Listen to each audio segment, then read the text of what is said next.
సోదరీ సోదరులారా, బావున్నారా? ఈరోజు పాఠానికి మీకు స్వాగతం, సుస్వాగతం. యేసుక్రీస్తు ఎంతో కనికరము గల ప్రభువు.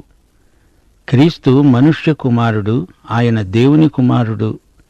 ఈ రెండూ ఆయన యందు సమతౌల్యమందున్నాయి. యేసు యొక్క సౌశీల్యము ఎంతైనా అందమైనది. దైవశీలం, మానవశీలం ఆయనలో రెండూ ప్రత్యేకంగా కనిపిస్తాయి. ఆయన దైవలక్షణం పాపిని పరిశుద్ధ దేవుని వద్దకు తెచ్చింది. ఆయన మహాపరిశుద్ధుడు, మానవులు పాపులు. మానవత పాపము చేత నశించింది. మానవుడు పాపఫలితంగా దేవునికి దూరమైపోయాడు. అలాంటి మానవుని కష్టనష్టాలను ఆయన మానవుడై వచ్చినందున వ్యక్తిగతంగా పంచుకోగలిగాడు. శ్రోతలు, మనం ప్రభువుకు నమ్మకంగా ఉండి మనస్ఫూర్తిగా పనిచేయాలి. పని వల్ల వచ్చే పారితోషికం కోసం కాదు, మనము నమ్మకమైన పనివారిమి.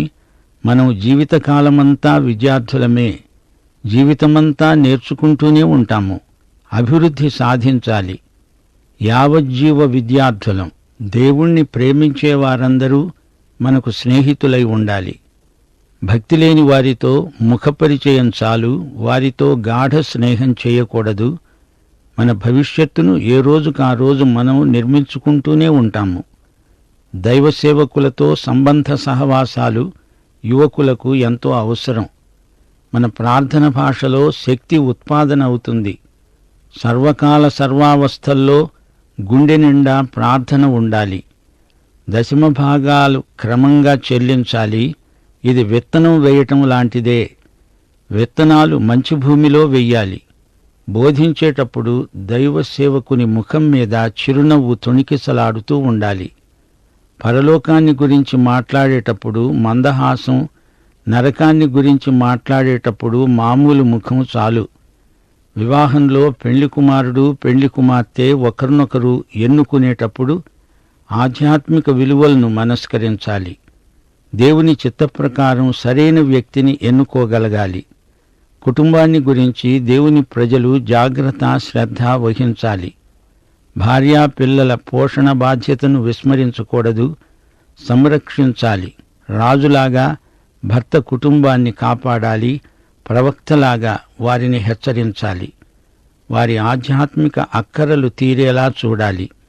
దేవుడు, తరువాత కుటుంబము, ఆ తరువాత సేవ. ఈ మూడు విషయాలను క్రమంగా శ్రద్ధతో నెరవేర్చాలి. శ్రోతలు, గ్రహించండి, మన దేహము దేవునికి ఆలయం. శరీరారోగ్యాన్ని నిర్లక్ష్యం చేయకూడదు. శరీరానికి, హృదయానికి దేవునితో సరైన సంబంధం ఉండేట్లు చూసుకోవాలి. నీ భోజనపు అలవాట్లు, శరీర వ్యాయామం క్రమబద్ధమై ఉండాలి. లేకపోతే శరీరం జబ్బుపడిందని దేవుణ్ణి నిందించే పరిస్థితి రావచ్చు. నీకు ఇష్టమైన పని చేయాలి అంటే అర్థం దేవుడు చేయమన్న పని ఎంత కఠినమైనదైనా చెయ్యాలి, సణక్కూడదు. ప్రతి ఎలీషాకు ఒక ఏలీయా ఉండాలి. ప్రతి తిమోతికి ఒక పౌలు ఉండి తీరాలి. ప్రతి విషయంలో బాధ్యత నెరిగి విశ్వసనీయులమై ఉండాలి. 101 కీర్తన 2వ వచనం, నిర్దోష మార్గమందు వివేకముతో ప్రవర్తించాలి. చాడీలు చెప్పేవారితో, సణిగేవారితో ఎక్కువ సమయం గడపకూడదు. 101 కీర్తన 7వ వచనం, మోసము చేసేవారు నీ ఇంట్లో ఎవరూ ఉండకూడదు. అబద్ధములాడేవాడు నీ కన్నుల ఎదుట నిలవడు. ఇదే దావీదు సాక్ష్యం. మత్తయి సువార్త 18వ అధ్యాయం 7వ వచనంలో ప్రభువు అన్నాడు, అభ్యంతరముల వలన లోకానికి శ్రమ. అభ్యంతరములు రాక తప్పవు, కాని ఎవని వలన అభ్యంతరము వస్తుందో ఆ మనుష్యునికి శ్రమ. 37వ కీర్తన 35, 36 వచనాలు, భక్తిహీనుడు ఎంతో ప్రబలి ఉండడము నేను చూచాను. అది మొలచిన చోటనే విస్తరించిన చెట్టువలే వాడు విస్తరిల్లాడు. అయినా ఒకడు ఆ దారిన పోయి చూడగా వాడు లేడు. నేను వెతికాను, కాని వాడు కనపడలేదు.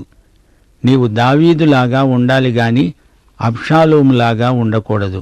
శ్రోతలు, వింటున్నారా? మనము తనకు సేవకుని హృదయము గల కుమారులమై ఉండాలని దేవుడు కోరుతున్నాడు. యెషయా గ్రంథం 42వ అధ్యాయం 1వ వచనం, నేను ఆదుకునే నా సేవకుడు అని దేవుడు తన కుమారుడైన యేసుక్రీస్తును గురించి చెబుతున్నాడు. సేవకుడు తన యజమాని చిత్తమెరిగి ఆ ప్రకారము జీవిస్తాడు. యజమాని మరొకరికి దయా అభిమానం చూపితే అసూయపడవద్దు, అంకిత భావంతో సేవ చెయ్యాలి. నీ శ్రేయోభిలాషి అయిన అనుభవజ్ఞుడైన విశ్వాసి ఒకరు నీకుండాలి. అడపాదడపా అతడు నీకు సరైన మార్గం చూపుతూ ఉంటాడు. అది నీకెంతో మేలు. అందరితో కలిసిమెలిసి సమాధానంగా ఉండాలి. పాత నిబంధనలోని ఒక సన్నివేశం మనకు జ్ఞాపకం వస్తుంది. ఆదికాండం 11వ అధ్యాయం 6వ వచనం, జనము ఒక్కటే, వారికందరికీ భాష ఒక్కటే. వారా పని ఆరంభించారు. ఇక మీదట వారు చేయదలంచిన పని ఏదైనా చేయకుండా ఆటంకమేమీ ఉండదు అని దేవుడన్నాడు. కాని వారి ప్రయత్నాన్ని దేవుడు నివారించాడు. అయితే క్రీస్తునందు మనమంతా ఒక్కటైతే ఎంత పనైనా చేయగలం. మనం విశ్వాస సంబంధులం. ప్రతి సంబంధంలో విశ్వాసాన్ని ప్రయోగించాలి. ప్రియశ్రోత, నీవు దేవుని అభిషేకాన్ని కోరాలి. నిర్గమకాండం 34వ అధ్యాయం 29వ వచనం, మోషేపై దేవుని అభిషేకమున్నది, అతని ముఖచర్మం ప్రకాశించింది. యెషయా 10వ అధ్యాయం 27వ వచనం, నీ మెడమీది కాడిని బరువును విరగ్గొట్టే అభిషేకం. దేవుని అభిషేక తైలం మన ద్వారా పారాలి, ప్రవహించాలి. గలతీ పత్రిక 6వ అధ్యాయం 9వ వచనాన్ని హృదయాలపై ముద్రించుకుందాము. మనము మేలు చేయుట యందు విసుకకుండా ఉందాము. మనము అలయక మేలు చేస్తే తగిన కాలమందు పంట కోస్తాము, గెలుస్తాము. మనం విజేతలం. దీర్ఘశాంతం కలిగి పోరాడుదాము. అంతిమ విజయం మనదే. అలసిపోవద్దు, నిరుత్సాహపడవద్దు. దేవుని వాగ్దానాలపై దృష్టి నిలుపు. విత్తనం వేశాము, అది మొలవకుండా ఎవరూ అడ్డుకోలేరు, ఎవరూ ఆపలేరు. హెబ్రీ పత్రిక 12వ అధ్యాయం 2వ వచనం ఏమంటోంది? యేసు తన ఎదట ఉంచబడిన ఆనందము కొరకై అవమానమును నిర్లక్ష్యపెట్టి శిలువను సహించి దేవుని సింహాసనము యొక్క కుడిపార్శ్వమున ఆసీనుడై ఉన్నాడు. కలగబోయే ఆనందం దృష్ట్యా శ్రమలను సహించగలం. నెహెమ్యా 8వ అధ్యాయం 10వ వచనం, యెహోవాయందు ఆనందించడం వలన మీరు బలమొందుతారు. ఆరాధనలో ఆనందమున్నది.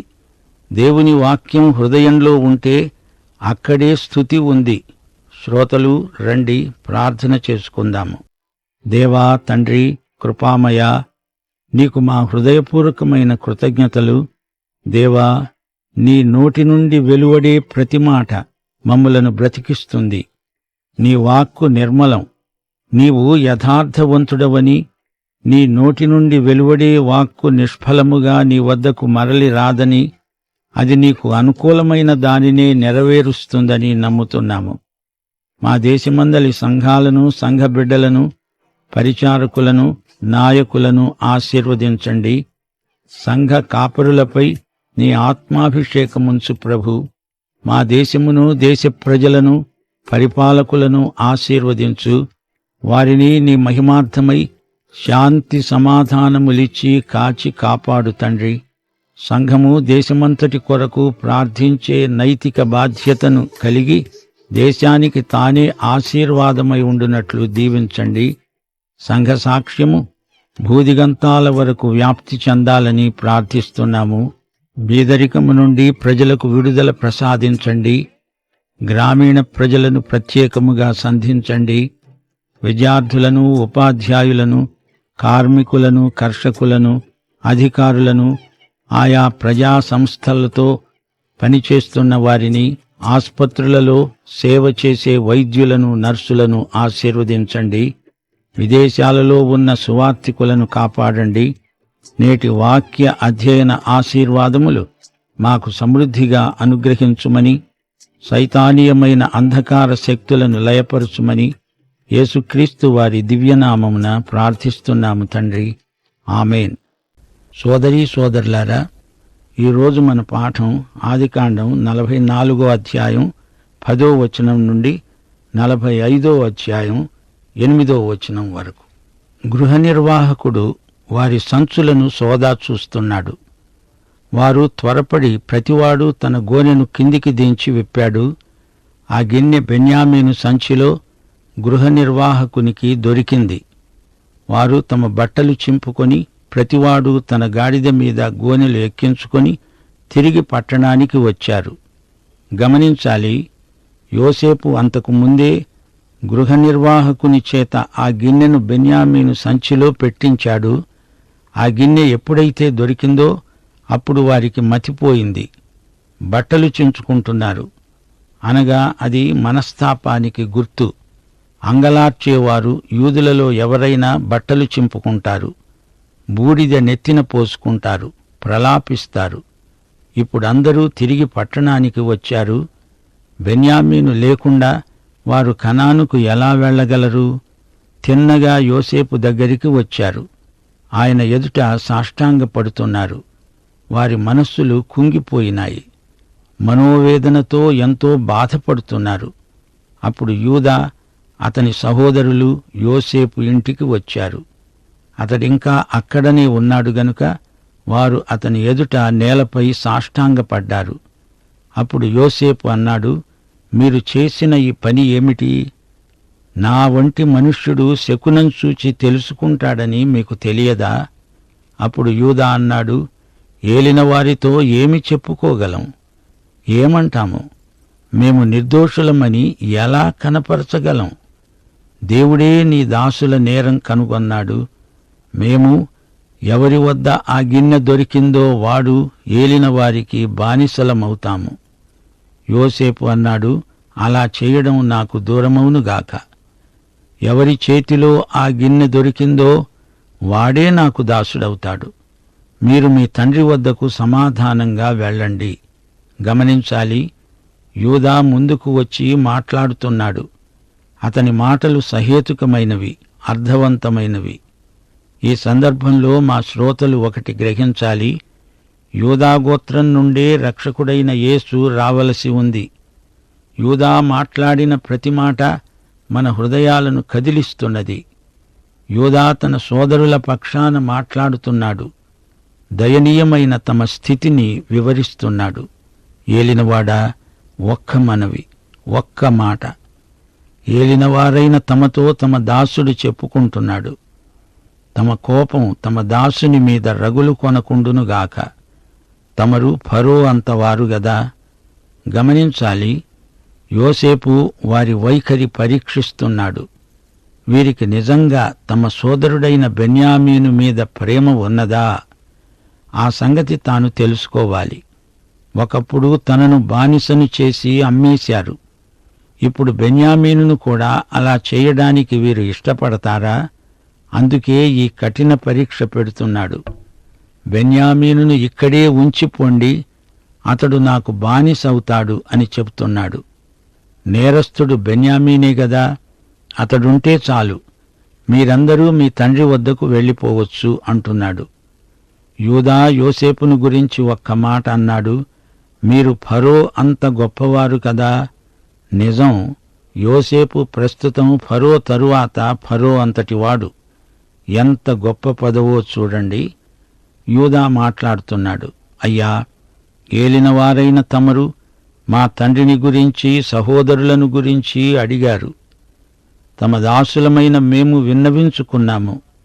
మాకు ముసలివాడైన తండ్రి, అతనికి వృద్ధాప్యంలో పుట్టిన చిన్నవాడు ఉన్నాడు. వాని సహోదరుడు చనిపోయాడు. వాని తల్లికి వాడొక్కడే మిగిలి ఉన్నాడు. వాని తండ్రి వాణ్ణి ప్రేమిస్తున్నాడు అని చెప్పాము. అప్పుడు తమరేమన్నారు? నేను అతణ్ణి చూడాలి, అతణ్ణి నా వద్దకు తీసుకొని రండి. అందుకు మేము ఏలిన వారితో చెప్పాము, ఆ చిన్నవాడు తన తండ్రిని విడువలేడు. వాడు తన తండ్రిని విడిచిన ఎడల వాని తండ్రి చనిపోతాడు. అందుకు తమరేమన్నారు? మీ తమ్ముడు మీతో రాకపోతే మీరు నా ముఖము చూడకూడదు. కాబట్టి నా తండ్రి అయిన తమ దాసుని వద్దకు మేము వెళ్ళి ఏలిన వారి మాటలను అతనికి తెలియచేశాము. మా తండ్రి ఏమన్నాడంటే, మీరు తిరిగి వెళ్ళండి, మనకు ఆహారం కొనుక్కొని రండి. అప్పుడు మేమన్నాము, అక్కడికి వెళ్ళలేము, మా తమ్ముడు మాతో కూడా ఉంటే వెళుతాము. మా తమ్ముడు మాతో ఉంటేనే కాని ఆ మనుష్యుని ముఖం చూడలేము అని చెప్పాం. అప్పుడు నా తండ్రి అన్నాడు, నా భార్య నాకు 2 కన్నదని మీరెరుగుదురు. వారిలో ఒకడు నా వద్ద నుండి వెళ్ళిపోయాడు. అతడు నిశ్చయంగా దుష్టమృగముల చేత చీల్చబడ్డాడనుకున్నాను. అప్పటి నుండి అతడు నాకు కనపడలేదు. మీరు నా ఎదుటి నుండి ఇతణ్ణి తీసుకుని పోయిన తరువాత ఇతనికి హాని సంభవిస్తే నెరిసిన వెంట్రుకలు గల నన్ను మృతుల లోకంలోనికి దుఃఖముతో దిగిపోయేటట్లు చేస్తారని మాతో చెప్పాడు. నా తండ్రి వద్దకు నేను వెళ్ళినప్పుడు ఈ చిన్నవాడు మా వద్ద లేకపోతే అతని ప్రాణం ఇతని ప్రాణంతో పెనవేసుకొని పోయింది గనుక ఈ చిన్నవాడు మా వద్ద లేడు అని అతడు చూడగానే చనిపోతాడు. ఆ విధంగా తమ దాసులమైన మేము మా తండ్రిని మృతుల లోకంలోనికి దుఃఖముతో దిగిపోయేటట్లు చేసిన వారమవుతాము. నేను ఈ చిన్నవాణ్ణి గురించి నా తండ్రికి పూటపడి ఉన్నాను.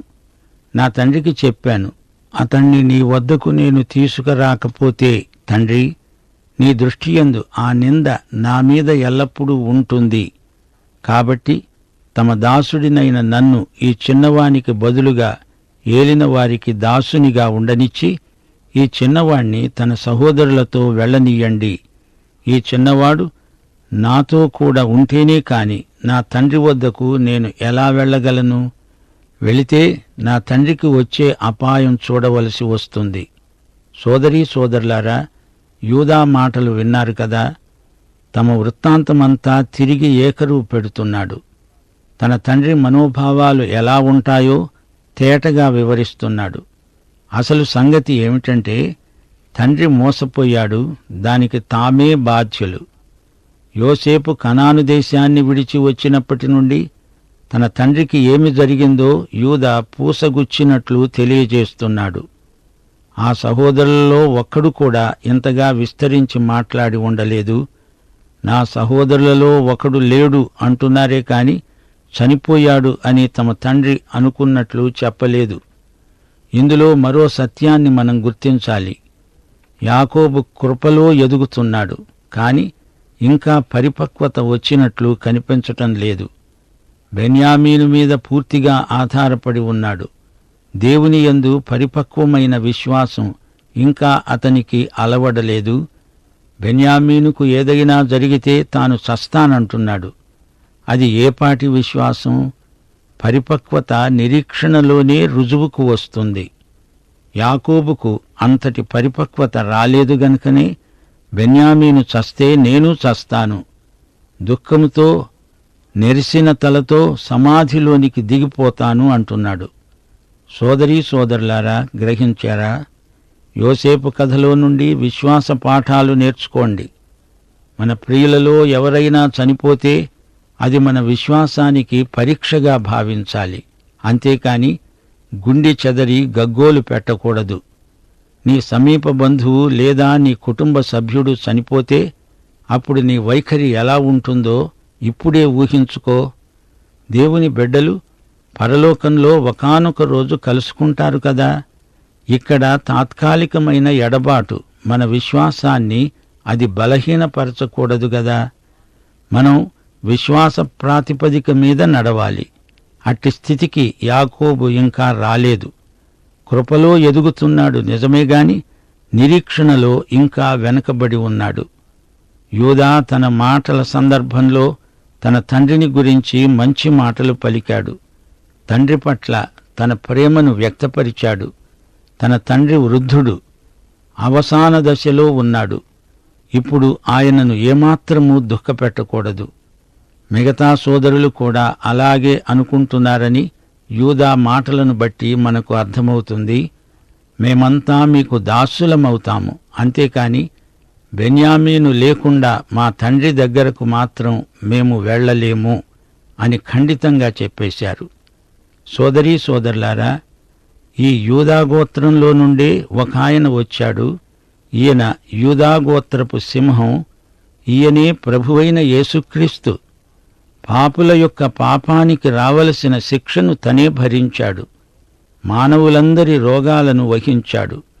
ఈ అధ్యాయం ముగింపులో రోమాపత్రిక 5వ అధ్యాయం 8వ వచనాన్ని మీ దృష్టికి తెస్తాము. దేవుడు మన ఎడల తన ప్రేమను వెల్లడిపరుస్తున్నాడు. ఎట్లనగా, మనము ఇంకా పాపులమై ఉండగానే క్రీస్తు మన కోసం చనిపోయాడు. అపరాధముల చేత పాపముల చేత చచ్చిన మన చావును ఆయన భరించాడు. యేసు ప్రభువుకే మహిమా ప్రభావములు యుగయుగములకు కలుగునుగాక. దీనితో ఆదికాండం 44వ అధ్యాయం ముగిసింది.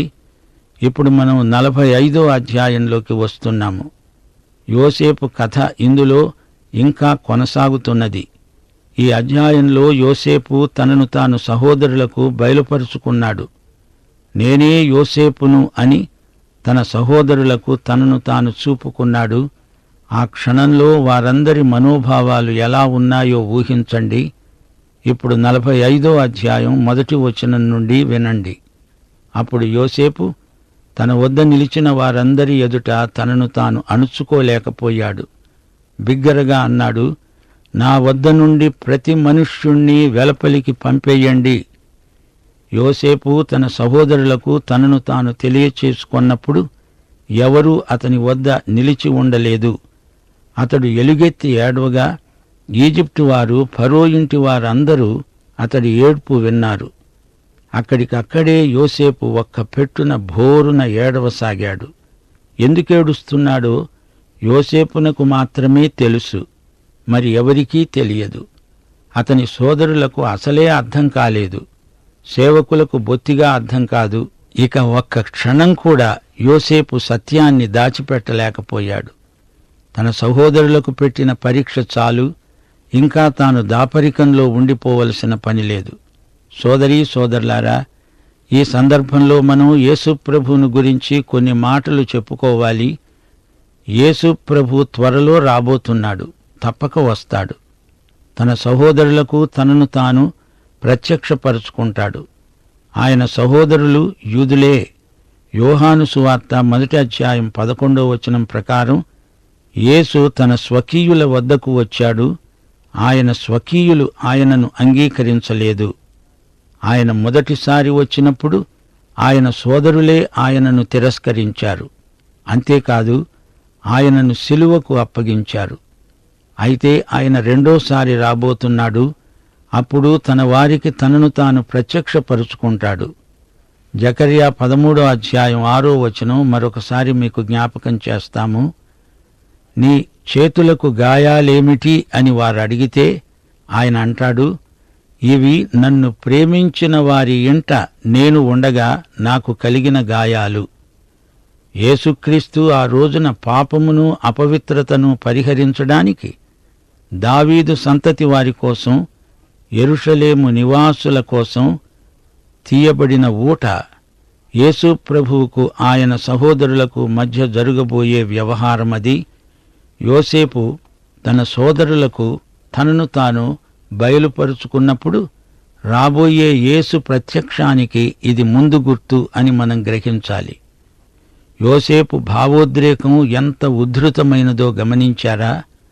అతడు ఏడుస్తుంటే ఆ ఏడుపు ఫరో యొక్క అంతఃపురమంతటా వినిపించింది. యోసేపు ఇంటిలో ఏమి జరుగుతున్నదో వారికి అర్థం కాలేదు. అప్పుడు యోసేపు అడిగాడు, నా తండ్రి ఇంకా బ్రతికి ఉన్నాడా? నేనే యోసేపును అని వారికి తెలియచేశాడు.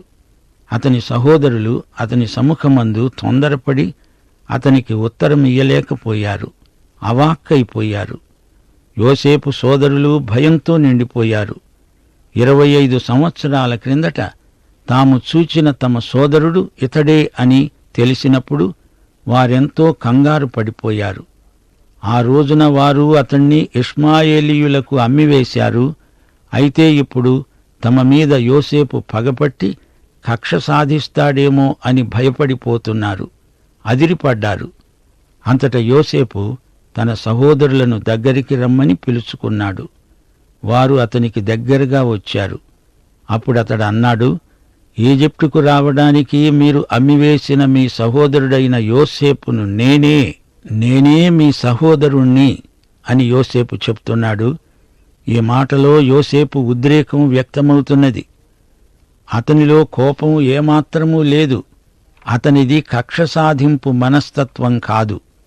యోసేపు తన సోదరులు తనకేమి చేసినా తాను మాత్రం వారిని ప్రేమిస్తున్నాడు. అంటున్నాడు, నేనిక్కడికి రావడానికి మీరు నన్ను అమ్మివేసినందుకు దుఃఖపడకండి. దానివల్ల మీకు ఎట్టి సంతాపం కలుగకూడదు. ప్రాణరక్షణకై దేవుడు మీకు ముందుగా నన్ను పంపించాడు.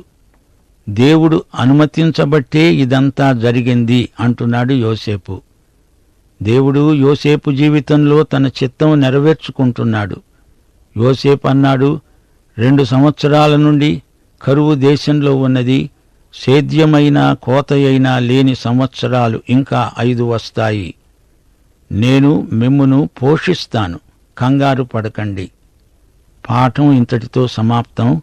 ప్రార్థన చేసుకుందాం. పరిశుద్ధుడవైన మా పరమ తండ్రి, నీవు మమ్ములను క్రీస్తునందు ఎంతో ప్రేమించావు. నీ ప్రియకుమారుడైన యేసుక్రీస్తును మాకు అనుగ్రహించావు. దినదినము నీవు మమ్ములను కాపాడుతున్నావు. రోమా 8:28 ప్రకారము మా జీవితములో జరిగే ప్రతి సంఘటన మా మేలు కొరకే సమకూడి జరిగేటట్లు చేస్తున్నావు. ఇదంతా నీ విశేషమైన కృపగా మేము గుర్తిస్తున్నాము. ఇదే సత్యాన్ని యోసేపు కథలో మేము నేర్చుకున్నాము. మేము దినదినము మాకు సంఘటిల్లే వాటిని గురించి కలవరపడనక్కర్లేదు. ఎందుకనగా నీ వాగ్దానం చొప్పున ప్రతి సంఘటన ఎంతో అర్థవంతమై మా మేలు కొరకే అదంతా సమకూడి జరుగుతుంది. ఇట్టి కృపలు మాకు అనుగ్రహించినందుకు మీకు మా హృదయపూర్వకమైన కృతజ్ఞతాస్తుతులు సమర్పిస్తున్నాము. నేటి పాఠమును మా ఆత్మల కొరకై ఆశీర్వదించుమని, మహిమ పొందుమని యేసుక్రీస్తు వారి దివ్యనామమున ప్రార్థన చేస్తున్నాము తండ్రి. ఆమేన్.